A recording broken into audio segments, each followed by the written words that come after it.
morning. Morning. It's good to be in Fayette County. It really is. It reminds me of Paulding County. I think we are probably mirror images of each other, going through the same growth problems and going through the same good problems and the bad problems. And we have 32 people running for sheriff and commissioner as well. That's a good problem to have, though, to this extent. I remember a day when we had nothing but Democrats running, and there were no Republicans. And now then, we have an open sheriff's race, sounds like you do.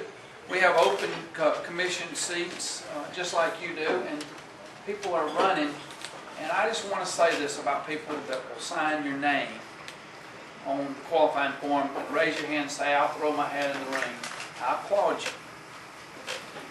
If you've never done it, it really is a very admirable thing to do, because you put yourself in peril to be criticized, harangued, maligned, all for the purpose of trying to make your community better, because no one's doing it for the money.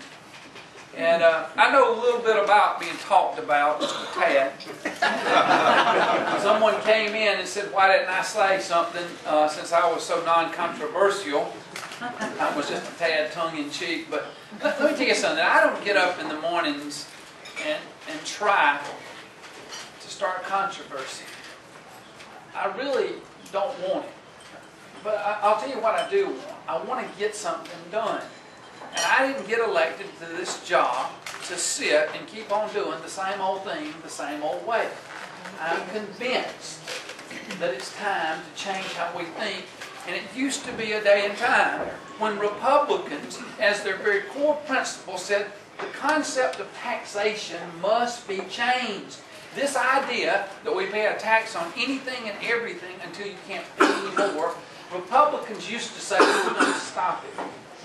But somewhere along the way, starting at the federal level, we got warmed up to the idea that we kind of liked those jobs, and we liked staying in those jobs, and we didn't want to do too much. We might take people too quickly, and we might take them to do something that they don't want to do, and we might lose our jobs. And what happened in the way, starting with our Congress, is we lost the moral authority to lead, because all of a sudden we stood for nothing. And I think it's time to stand for something. I didn't decide. Now, let me footnote this. Let me tell you something. I don't stand up with moral authority. I don't judge people, but I do tell you this much about issues.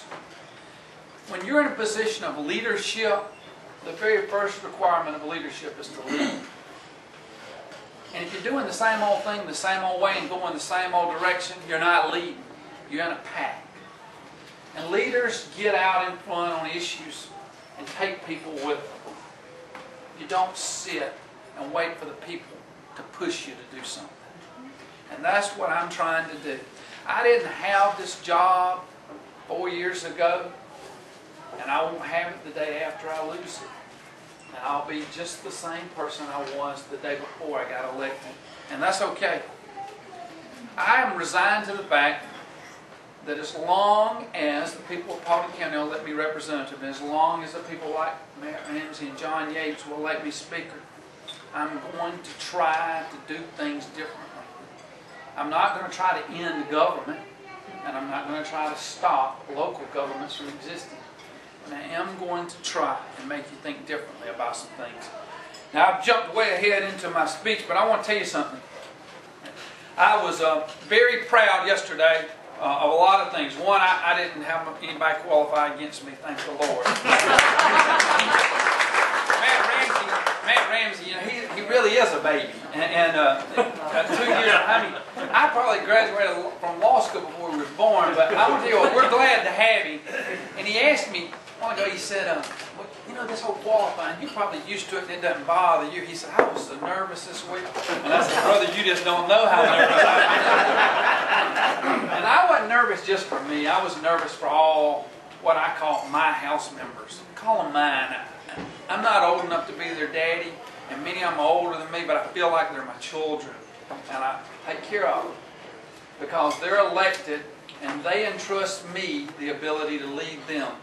But we are proud to have Matt Ramsey, and we are proud he is unopposed. Thank you for returning Matt Ramsey to us.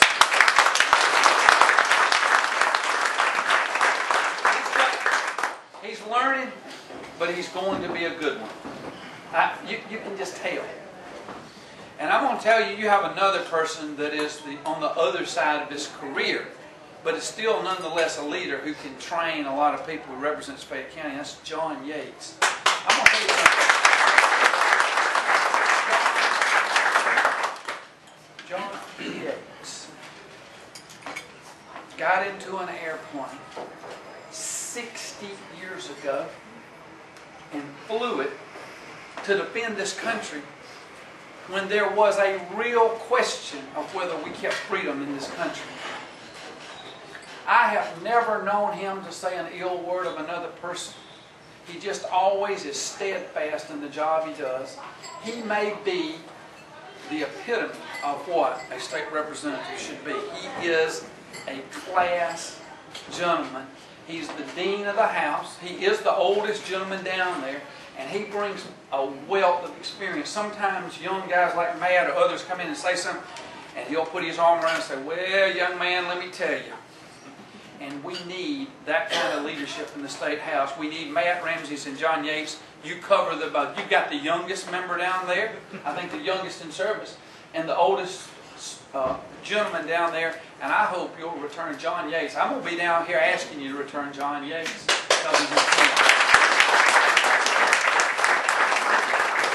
I have to acknowledge a couple of senators, so I won't spend much time on them because they can't vote for me for speaker. But we would. But they would. But I'll tell you a funny story. They can't vote on much of anything, actually. But it's not their fault. It's not their fault. There's someone there that would not let them vote on something. Senator Seaborn, Senator Chance are class acts and gentlemen in their own right, and they do a good job for you. And when given an opportunity, I'm convinced that they'll give you a chance to vote to eliminate some taxes. Now listen, we started off this session, and I walked around and I said there's some important issues facing the state. There's water, education, transportation, trauma care, and taxes. I call them WETT, W-E-T-T-T. And we did some of them. We took care of some. We took care of a water issue. We did two things. We adopted a statewide water plan, which is unprecedented. Who would have thought we'd had to come to a day that we were thirsty for water and we'd have to plan? But finally, out of all of the drought, some good came. We did two things. We adopted a water plan, and we adopted a statewide reservoir plan, and we put money in the budget for reservoirs to build reservoirs across North Georgia so that the next time there's a drought, hopefully we're prepared for it. And with our water-saving measures and our plans to build reservoirs, once we get those done, hopefully water is taken care of, and that is a good thing.